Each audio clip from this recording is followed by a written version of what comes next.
Bonjour, si vous devez deviner un nombre entre 1 et 100 et qu'on vous dit plus grand ou plus petit, et que vous choisissez 50, puis 25 ou 75, vous coupez en deux à chaque étape l'intervalle de recherche, vous effectuez une dichotomie. On prend une fonction f strictement croissante et continue sur un intervalle AB avec f de a négatif et f de b positif, ce qui correspond à cette situation où on voit qu'il y a une seule solution à l'équation f de x égale 0, ce qu'on pourrait démontrer facilement avec le théorème des valeurs intermédiaires qui ne nous intéresse pas ici. Ce qu'on veut, c'est construire un algorithme qui nous permettra de trouver alpha avec la dichotomie. La valeur alpha est comprise entre les bornes A et B. Si on applique la dichotomie, on va couper en deux l'intervalle, autrement dit s'intéresser à son milieu et surtout à l'image de ce milieu. On peut constater qu'elle est positive.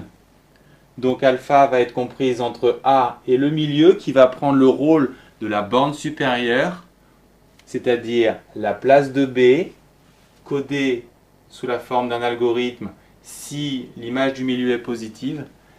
La borne inférieure ne change pas, par contre la borne supérieure B va prendre la valeur du milieu.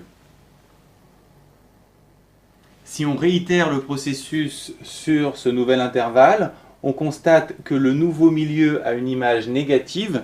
Il va donc prendre la place, cette fois, de la borne inférieure, autrement dit de A, ce qui va nous donner le programme suivant. Maintenant, la question qu'on peut se poser, c'est comment arrêter les itérations.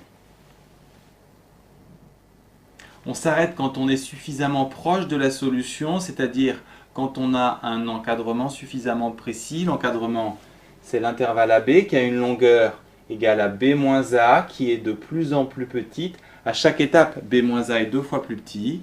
Il sera aussi petit que l'on veut. On va s'arrêter quand on aura atteint la précision voulue, par exemple 10-3.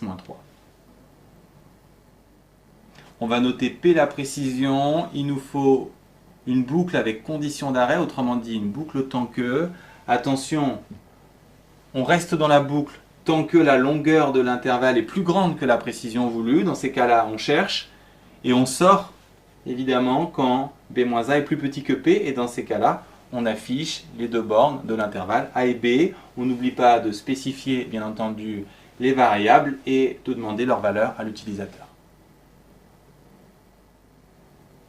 Première remarque, on peut supprimer deux lignes du programme, car A garde sa valeur et B garde sa valeur, n'ont aucun intérêt. C'est des choses qui se font automatiquement. Que faire maintenant si on a une fonction décroissante? Si vous observez le schéma, vous allez constater que notre algorithme fonctionne à condition de changer l'inégalité ici, ce qui signifie qu'il y a un programme pour les fonctions croissantes avec strictement supérieur et un programme pour les fonctions décroissantes avec strictement inférieur. Enfin, si vous voulez un programme qui fonctionne à la fois pour les fonctions strictement croissantes et décroissantes, il existe une astuce. Elle consiste à tester le produit f de a fois f de a plus b sur 2. S'il est négatif, ça signifie qu'ils sont de signes opposés. Autrement dit, a et le milieu sont de part et d'autre de la solution. Donc a plus b sur 2 va prendre la place de b, autrement dit on va changer b, et dans le cas contraire, on changera a. Sur votre Casio, cet algorithme se code de la façon suivante.